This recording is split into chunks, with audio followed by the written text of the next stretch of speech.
BJD ତାର ଦ୍ୱିତୀୟ ପର୍ଯ୍ୟାୟ ବିଧାନସଭା ପ୍ରାର୍ଥୀ ତାଲିକାରେ ମୋହନା ବିଧାୟକ ପ୍ରାର୍ଥୀଙ୍କ ନାଁ ଘୋଷଣା କରିଥିଲା। ଯେଉଁ ପ୍ରାର୍ଥୀଙ୍କର ନାଁ ଦଳ ଘୋଷଣା କରିଥିଲା ସେ ଆଉ କେହି ନୁହନ୍ତି। ସେ ହେଉଛନ୍ତି ମୋହନା ନିର୍ବାଚନ ମଣ୍ଡଳୀର ଘରେ ଘରେ ପରିଚିତ ଖରା ବର୍ଷା ଶୀତ କାକରରେ ଲୋକଙ୍କ ସାଥିରେ ରହୁଥିବା ଅଞ୍ଚଳର ଜଣେ ଦକ୍ଷ ନେତା ଅନ୍ତର୍ଯାମୀ ଗମାଙ୍ଗ। ଅନ୍ତର୍ଯାମୀ ବାବୁଙ୍କୁ ବିଜେଡିରୁ ଟିକେଟ୍ ମିଳିବା ଖବର ପ୍ରଚାର ହେବା କ୍ଷଣି ମୋହନା ନିର୍ବାଚନ ମଣ୍ଡଳୀର ଜନସାଧାରଣଙ୍କ ମନରେ ଖୁସିର ଲହରୀ ଖେଳିଯାଇଛି।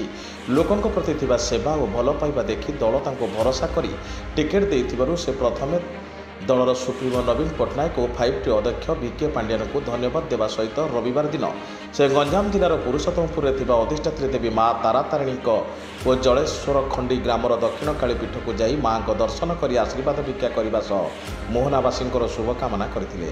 ରାଜ୍ୟ ସରକାରଙ୍କର ଶୁଭ ଦୃଷ୍ଟିରୁ ମାଙ୍କ ମନ୍ଦିରର ଉନ୍ନତିକରଣ ହୋଇଛି। ଆଉ ଏହି ଉନ୍ନତିକରଣ କେବଳ ତାରାତାରିଣୀଙ୍କ ପୀଠ ନୁହେଁ ବରଂ ସବୁ ଜିଲ୍ଲାର ମୁଖ୍ୟମନ୍ତ୍ରୀଙ୍କ ତତ୍ତ୍ୱାବଧାନରେ ବିଭିନ୍ନ କ୍ଷେତ୍ରରେ ଉନ୍ନତି ହୋଇପାରିଛି। ତେଣୁ ଆଗାମୀ ଦିନରେ ମାଙ୍କର ଆଶୀର୍ବାଦ ଦ୍ୱାରା ନିଶ୍ଚିତ ଭାବରେ ବିଜୟ ଲାଭ କରିବେ ବୋଲି ମଧ୍ୟ କହିଛନ୍ତି ଅନ୍ତର୍ଯାମୀ।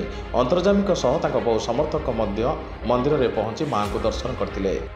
मोर सौभाग्य आज माँ तारातारिणी पीठरे पहुँची पारिछि। ये आशीर्वाद माँ तारातारिणी आशीर्वाद आसली आमनकर ओडिशार लोकप्रिय मुख्यमंत्री श्रीजुत नवीन पट्टनायक आशीर्वाद रे मोहना निर्वाचन मंडली विजु जनता दल प्रार्थी भाव में घोषणा कर मोर नाम तांकर आशीर्वाद नहीं कि आज माँ पाखे पहुँची पारिछि।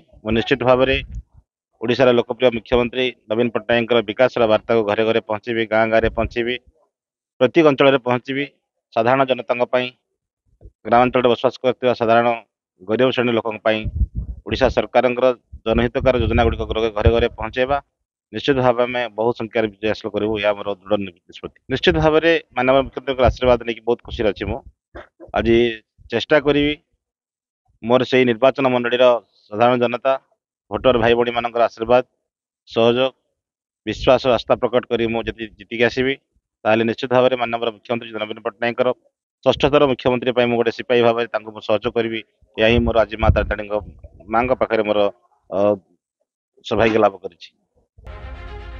गंजाम जिला ब्रह्मपुर अशोक कुमार साहू रिपोर्ट साई सत्य न्यूज।